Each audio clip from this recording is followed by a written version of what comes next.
चलिए, हम लोगों ने कल क्लास में कुछ झीलों के बारे में किया था, ठीक है। और मैंने कल प्रवाल द्वीप के बारे में बताया था, प्रवाल भित्ति क्या होती है इसके बारे में मैंने आपसे चर्चा की थी। और मैंने इसके बाद में ये भी बताया था आप लोगों को कि जो है लवणता किसे कहते हैं और महासागर में लवणता कितनी पाई जाती है। कल हमने ये सब की चीज़ों की चर्चा की थी, ठीक है। और आज हम लोग झीलों के बारे में करेंगे। और कल मैंने जो है कल वाली क्लास में मैंने जो झील बताया था उसमें मैंने कई झीलों की चर्चा की थी, जैसे निकारागुआ झील, मैराकैबो झील, टिटिकाका झील, पोलो झील। तो देखो बेटा, ये सब मैपिंग है। ये सब मैपिंग अगर आप करते रहेंगे तभी आपको चीज़ें समझ में आएगी, और मैपिंग करने से ही जो है आपकी ज्योग्राफी जो है मजबूत होती चली जाएगी। क्योंकि कई बच्चे ऐसे होते हैं कि उनको मैपिंग उनकी अच्छी नहीं होती है, और जब उनको ज्योग्राफी समझ में नहीं आता है, मैपिंग अच्छी नहीं होती है, तो वो हमेशा के लिए ज्योग्राफी बना रहता है, उनको डर लगता है ज्योग्राफी में, ठीक है। तो आप लोग ऐसा नहीं करना है, बिल्कुल एकदम अच्छे से इसको पढ़ाई करना है। और जहाँ तक बात रही कि जो है डरने की, तो डरना नहीं है बिल्कुल। इसलिए मैंने देखो हर जितने भी विश्व की चीज़ें हैं, पर्वत, पठार, मैदान, झील, नदी, सब मैं आपको बताऊंगा मैं, कि जिससे आपको पूरा पीडीएफ रहेगा, पूरा मैप रहेगा, तो आपको कोई ऐसा प्रॉब्लम नहीं आएगी, ठीक है। तो हमारी कोशिश यही रहेगी कि आपको जो है बिल्कुल अच्छे से एक चीज़ बताई जाए कि जिससे कहीं भी कोई डाउट ना रहे। लेकिन आपका काम क्या है कि आप रोज़ डेली थोड़ा थोड़ा पढ़ते रहें, ठीक है ना। जब आप थोड़ा थोड़ा रोज़ पढ़ते रहेंगे तो आपके लिए चीज़ें बिल्कुल आसान होती चली जाएंगी। क्योंकि अभी जो है कोरोना काल में जो है अभी क्लास तो मुश्किल है कि क्लास अभी एक आध महीना और हो, ठीक है। तो क्लास होना तो स्वाभाविक नहीं है अभी एक महीना कम से कम, क्योंकि सुरक्षा सबसे ज़रूरी है। तो और गांव से जो बच्चे गांव में हैं वो इतनी जल्दी शहर आएंगे नहीं। तो जो लोग गांव में हैं वो गांव में रह के पढ़ाई करें, जो शहर में हैं वो घर से बाहर ना निकलें और अपनी बिल्कुल पढ़ाई पे गौर करें। बाकी और चीज़ें अभी 1-2 महीना के लिए छोड़ दें आप लोग, मैं आपसे बार बार यही कहता हूँ मैं, ठीक है। तो आप लोग यहाँ हम लोग आज शुरू कर रहे हैं। उसके आगे दिन हमने 9 झील बताई थी, 10वीं झील पे जो है अगली क्लास में हम लोग आज इस क्लास में शुरू कर रहे हैं, ठीक है। अगली झील है रेडियन झील। ये भी कनाडा में है, ठीक है। ये भी कनाडा में राज्य में है, और ये भी जो है हिमानी से यहाँ पे ताजे पानी की झील है जो सर्दियों में जम जाती है, ठीक है। तो सर्दियों में बिल्कुल जम जाती है, और यहाँ पे बिल्कुल क्योंकि पोल पर है इसलिए वहाँ वो जम जाती है, ठीक है। यहाँ देखो ये है रेडियन झील और ये कनाडा में है। आपसे एग्जाम में सिंपल पूछा जाएगा कि रेडियन झील कहाँ है, तो कनाडा में है, ठीक है। बाकी उसमें बर्फ जमती है क्या नहीं, उससे ज़्यादा इंपॉर्टेंट नहीं है। इंपॉर्टेंट बस इतना है कि वो है कहाँ पे, ये ज़्यादा इंपॉर्टेंट है, ठीक है ना। इसके बाद में अगली झील है मीड झील। मीड झील जो है ये भी संयुक्त राज्य अमेरिका में लास वेगास के पास है। ये मानव निर्मित एक बड़ी झील है, मतलब कि कृत्रिम झील है, मानव द्वारा बनाई गई है, ठीक है। यहाँ पे जो है लगभग 80 वर्ग किलोमीटर क्षेत्र में फैली है, और यहाँ कोलोराडो नदी पर जो है हुबर बांध बनाने के कारण बनाई गई है। तो कोलोराडो वहाँ नदी अमेरिका में बहती है, तो उसी किनारे बांध बनाया गया, तो इसी के लिए वो झील का निर्माण किया गया है, ठीक है।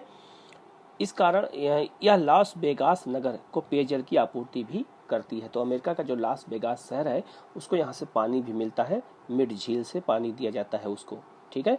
यहाँ पे है मिड झील, ये देखो मिड झील का लोकेशन भी आपको मिल गया।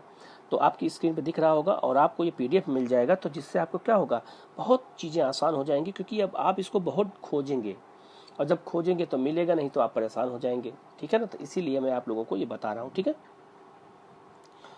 अगला है ग्रेट लेक। ग्रेट लेक में 5 झीलें मिलकर के ग्रेट लेक का निर्माण करती हैं, ठीक है। जिसमें जो लिखा है इसके अंतर्गत उत्तरी अमेरिका की 5 झीलों को शामिल किया जाता है। तो 5 झीलें शामिल होती हैं, तो उनको मिला के कहते हैं ग्रेट लेक, ठीक है। वो ग्रेट लेक कहलाती हैं, और वो यहाँ झीलें हैं, ग्रेट लेक यहाँ है, ये है ग्रेट लेक झीलें हैं। इसमें 5 झीलें हैं, जिसमें अभी एक सुपीरियर झील की चर्चा अभी मैं करूँगा, बाकी और झीलें का चर्चा करूँगा। तो इसमें सबसे बड़ी जो झील है वो है सुपीरियर झील है। और ये मिशिगन, ये पूरा झीलें जो है ये महान झीलें कहलाती हैं, ठीक है। ये अमेरिका में है। तो 5 झीलों के समूह को कहा जाता है जो है ग्रेट लेक कहते हैं। कौन कौन झीलें हैं, तो सुपीरियर झील है, हुरन झील है, मिशिगन झील है, इरी झील है, और ओंटेरियो झील है। ये सभी झीलें जो है उत्तरी अमेरिका और कनाडा में फैली हुई हैं, अमेरिका कनाडा में। लेकिन केवल सुपीरियर जैसी झील है, और ये मिशिगन ऐसी झील है जो केवल अमेरिका में है, बाकी सारी झीलें जो है अमेरिका कनाडा दोनों में हैं। ये सभी हिमानी निर्मित मीठे पानी की झील हैं। इनके किनारे कनाडा और अमेरिका के अनेक महत्वपूर्ण नगर स्थित हैं, जैसे शिकागो, डेट्रॉयड, टोलेडो, मिलवाकी आदि। ठीक है, और इन झीलों से परिवहन भी किया जाता है, नहरों के माध्यम से इनको जोड़ा गया है। ठीक है, तो ये नहर झीलें कैसे हैं मैं बता देता हूँ। जैसे ये है सुपीरियर झील ऐसे, फिर यह है मिशिगन झील, फिर यह है ओंटेरियो झील, फिर यह है इरी झील। ठीक है, और यह हुरोन झील ऐसे। तो ये 5 झीलों के समूह को कहते हैं ग्रेट लेक कहा जाता है। ठीक है, तो वही यहाँ पे दिया हुआ है, बताया गया है। ठीक है, अगला है सुपीरियर झील। तो सुपीरियर झील भी ग्रेट लेक का ही सबसे बड़ी झील मानी जाती है। ग्रेट लेक जो 5 झीलें हैं उनमें सबसे बड़ी झील जो है वो सुपीरियर झील है, अमेरिका में है। और ये भारत की नहीं पूरे वर्ल्ड की सबसे बड़ी ताजे पानी की झील है ये। सॉरी, केवल अमेरिका की नहीं, पूरे वर्ल्ड की सबसे बड़ी ताजे पानी की ये झील है, सुपीरियर झील है। और किसका हिस्सा है? तो अभी मैंने बताया ग्रेट लेक का हिस्सा है, जो 5 झीलों का समूह है। ठीक है, यह अमेरिका और कनाडा दोनों में स्थित है। ठीक है, और परिवहन के लिए महत्वपूर्ण है। और यह विश्व की सबसे, देखो यहाँ लिखा है, यह विश्व की सबसे बड़ी ताजे पानी की झील है। देखो ये सुपीरियर झील का यहाँ मैप दिखाया गया है, यह है सुपीरियर झील का मैप, इसमें है। ठीक है, तो ग्रेट लेक का हिस्सा है सुपीरियर झील, और विश्व की सबसे बड़ी मीठे पानी की झील है ये। ठीक है ना। इसके बाद में वोल्टा झील। वोल्टा झील यह अफ्रीका के घाना, अफ्रीका में एक देश है घाना, वहीं पर यह स्थित है। यह मानव निर्मित विशालतम झीलों में से एक है, ताजे पानी की झील है और वोल्टा नदी पर बनाई गई है। ये वोल्टा है, और ये क्वेश्चन IAS में एक बार आया हुआ है, तो इसलिए इसको यहाँ दिया गया है। ठीक है, ये वोल्टा देखो यहाँ पे, ये है, यहाँ पे घाना देश है, वोल्टा यहीं पे नदी, यह वोल्टा नदी बहती है और वोल्टा नामक झील भी है, घाना में है ये। ठीक है ना। इसके बाद में विक्टोरिया झील। विक्टोरिया झील कहाँ है?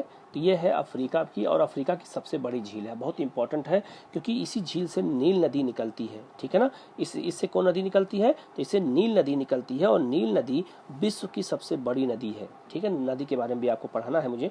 तो विश्व की सबसे बड़ी अगर कोई नदी है तो वो है कौन नदी? नील नदी है। यह 2 भ्रंशों के मध्य स्थित है। यह भ्रंश मतलब भ्रंशों में बनाई गई है। ठीक है, यह अफ्रीका की सबसे बड़ी झील है जो मीठे पानी की है। इसी झील से विश्व की सबसे लंबी नदी नील निकलती है। ठीक है, तो विश्व की सबसे लंबी नदी कौन सी है? नील है। और कहाँ से निकलती है? वो विक्टोरिया झील से निकलती है। विक्टोरिया झील कहाँ है? अफ्रीका में है। 3 देशों की सीमा पर है ये, तंजानिया, युगांडा और केनिया। ठीक है, यह झील विषुवत रेखा पर स्थित होने के कारण प्रतिदिन वर्षा से जल प्राप्त करती है और मत्स्य और नौगम की दृष्टि से महत्वपूर्ण है। ठीक है, ये यहाँ पे देखो, यह है विक्टोरिया झील। देखो बिल्कुल विषुवत रेखा पर स्थित है, तो यहाँ पे पानी ज़्यादा बरसता है, तो इसलिए ये झील पे पानी ज़्यादा हो जाता है, और यहीं से नील नदी निकलती है उत्तर की ओर। ये ऐसे ही नील नदी निकलती है और आके भूमध्य सागर में गिर जाती है। ठीक है, यहाँ से इसे निकल के आके भूमध्य सागर में गिर जाती है नील नदी। तो नील नदी ही विश्व की सबसे लंबी नदी है जो विक्टोरिया झील से निकलती है। ठीक है, इसके बाद में है टंगानिका झील। ये भी अफ्रीका में भ्रंश घाटी में है, और तंजानिया, जायरे, बुरुंडी और जाम्बिया की सीमा पर स्थित है। मीठे पानी की झील है और मछली उत्पादन के लिए प्रसिद्ध है। तो टंगानिका झील कहाँ है? ये बहुत इंपॉर्टेंट है, इसको हमेशा याद रखना। ये है टंगानिका झील। ठीक है, ये भी बहुत इंपॉर्टेंट झीलों में से एक है। ठीक है, इसके बाद में तुर्काना झील। तुर्काना झील भी ये कहाँ है? केनिया, इथोपिया और सूडान की सीमा पर अफ्रीका में ये भी है तुर्काना झील। ये भी बहुत इंपॉर्टेंट झील है। ठीक है, ये यहाँ से भी क्वेश्चन बहुत आता है। तो यहाँ दिया नहीं है, तुर्कान झील यहीं पर है, यहाँ दिया नहीं है। ठीक है ना, तुर्कान झील अफ्रीका में ही है। और एक झील है आपका ये लाडोगा झील। लाडोगा झील कहाँ है? ये फिनलैंड में है, फिनलैंड की खाड़ी के पास रूस में स्थित है ये, और यह हिमानी निर्मित है। और यह देश का यहाँ महत्वपूर्ण बंदरगाह भी बनाया गया है। ठीक है, जो इतना वर्ग किलोमीटर में है। लेकिन एक चीज़ याद रखना, फिनलैंड एक ऐसा देश है जहाँ पर 1,80,000 झीलें हैं। ठीक है ना, यहाँ फिनलैंड जो देश है, फिनलैंड यहीं पर है, ये यहाँ पे फिनलैंड है, और फिनलैंड में 1,80,000 झीलें हैं। इसको झीलों की वाटिका कहते हैं। फिनलैंड को कहीं नोट कर लेना आप लोग कि जो है फिनलैंड में यूरोप का देश है जहाँ पर 1,80,000 झीलें हैं, और इसको झीलों की वाटिका, झीलों का बगीचा कहा जाता है। किसको? फिनलैंड को कहते हैं झीलों का बगीचा। ठीक है ना, याद रहेगा इतना। ठीक है, नोट कर लिया होगा। आगे बढ़ते हैं। ओनेगा झील। ओनेगा झील कहाँ है? ये भी रूस में है। यहाँ नहरों के माध्यम से सफ़ेद सागर से जोड़ा गया है। ठीक है, बैकाल झील। बैकाल झील यह रूस के साइबेरिया में स्थित है। बैकाल झील विश्व की सबसे गहरी झील है, याद रखना। यह विश्व की सबसे गहरी ताजे पानी की झील है, ठीक है। इसको वहाँ साइबेरिया का मोती कहा जाता है। किसको? बैकाल झील को साइबेरिया का मोती, बिल्कुल मोती के आकार का है, साइबेरिया का मोती कहते हैं इसको, ठीक है ना। यहाँ देखो, ये है आपका बैकाल झील, ठीक है ना। और ये है आपका ओनेगा झील जो रूस में है, जो अभी मैंने आपको बताया था, ठीक है ना। याद रहेगा सबको। तो बैकाल झील को क्या कहते हैं? तो बैकाल झील को बोलते हैं साइबेरिया का मोती, ठीक है। और ये विश्व की सबसे गहरी झील है, ये बात याद रखना। तो सबसे बड़ी झील मीठे पानी कौन हो गई? सुपीरियर। सबसे गहरी झील कौन हो गई? बैकाल झील। अगला है वान झील। वान झील मैंने अभी बताया था कल वाली क्लास में कि वहाँ पे जो है सबसे अधिक क्या पाया जाता है? लवणता पाई जाती है। देखो यहाँ लिखा है क्या तुर्की के पूर्वी पठारी भाग में स्थित है और यह विश्व की सर्वाधिक लवणता वाली झील है। 330 ग्राम लवणता पाई जाती है यहाँ पे, ठीक है ना। और ये देखो वान झील ये है, ये देखो यहाँ पे वान झील है तुर्की में, ये तुर्की में है और यहीं पे सबसे अधिक लवणता विश्व में पाई जाती है, ठीक है। तो ऐसे आप दो चीज़ याद हो गए, लवणता भी याद रहेगा और झील भी कहाँ है ये भी याद रहेगा, क्योंकि ये क्वेश्चन आता है बार बार कि वान झील कहाँ है। तो ये तुर्की में है और क्यों प्रसिद्ध है? क्योंकि यहाँ पे विश्व की सबसे अधिक लवणता पाई जाती है, ठीक है। इसके बाद तुज झील, ये भी तुर्की के अनातोलिया पठार में स्थित है और यह तुर्की की सबसे बड़ी झीलों में से एक है ये, ठीक है ना।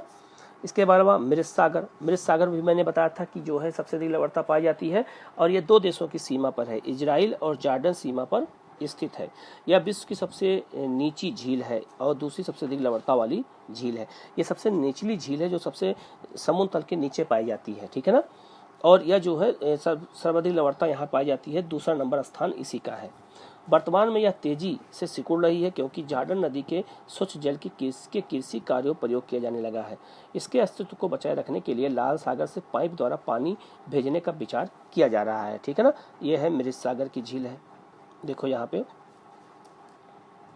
देखो यहाँ पे यह है मृत सागर की झील है और ये देखो यहाँ पे मृत सागर झील है और यहीं से लाल सागर है। तो लाल सागर से पानी द्वारा पहुंचाने का काम किया जा रहा है। तो विश्व में सबसे अधिक लवणता कहाँ पाई जाती है? वान झील में, फिर कहाँ पाई जाती है? मृत सागर में, और फिर ग्रेट साल्ट लेक अमेरिका में पाई जाती है, ठीक है ना। इसके अलावा अरल झील, अरल झील कहाँ है? तो ये मैंने बताया भी था इसके बारे में। तो कजाकिस्तान और उज्बेकिस्तान की सीमा पर स्थित है और सीमा निर्धारक भी है, ठीक है, दोनों की सीमा पे है। और इसमें दो नदियां गिरती हैं, अमू और सर नदियां गिरती, अमू दरिया और सर दरिया नदियां जो है ये आकर के इसी अरल सागर में गिरती हैं। तो ये क्वेश्चन भी यूपीएससी में कई बार पूछा जा चुका है कि जो है अरल सागर झील कहाँ है? तो ये कहाँ है? तो कजाकिस्तान और उज्बेकिस्तान की सीमा पर स्थित है, ठीक है ना। इसके बाद कैस्पियन सागर, कैस्पियन सागर एक झील है, इसको सागर नाम देते हैं लेकिन कैस्पियन सागर है, कैस्पियन झील को इसको कहते हैं। ये एशिया में है और विश्व की सबसे बड़ी खारे पानी की झील है। अब यहाँ ये बहुत इंपॉर्टेंट आ गया। तो विश्व की सबसे बड़ी जो झील है मीठे पानी की वो सुपीरियर है और सबसे ताजे पानी सबसे बड़ी झील कौन है? तो कैस्पियन सागर झील है। इसमें रूस की दो बड़ी नदियां वोल्गा और यूराल नदियां गिरती हैं, कल ही मैंने वाले क्लास में बताया भी था मैंने। यह तेल और प्राकृतिक गैस की दृष्टि से महत्वपूर्ण है। बाकू नगर इसी के तट पर बसा हुआ है, ठीक है ना। बाकू जो नगर है वो इसी के तट पर बसा हुआ है और सुपीरियर झील आपका ये है जो यहाँ पे बना हुआ है, ठीक है। सुपीरियर झील ये है, ठीक है ना। और यहाँ पे जो है नदियाँ यूराल गिरती हैं, वोल्गा नदी गिरती है और जो है ये क्या कहते हैं, विश्व की सबसे बड़े खारे पानी की झील है ये। इसके बाद में आयर झील, ये ऑस्ट्रेलिया में है, ठीक है। आयर झील कहाँ है? तो ऑस्ट्रेलिया में है ये, ठीक है। आयर झील ऑस्ट्रेलिया में है और यह खारे पानी की झील है। इसे डेथ वो जो है हेट ऑफ ऑस्ट्रेलिया भी कहा जाता है, ठीक है, क्योंकि यहाँ पे बहुत ज़्यादा, यहाँ पे कोई जीव इस झील में नहीं पाया जाता क्योंकि यहाँ पर खारे पानी की झील है, बहुत ज़्यादा खारापन पाया जाता है। और यहाँ आंतरिक जल अपवाह बनाती है, ऑस्ट्रेलिया के सबसे निचले भाग में ये पाई जाती है, ठीक है ना। तो आयर झील कहाँ है? ये क्वेश्चन कई बार आया हुआ है।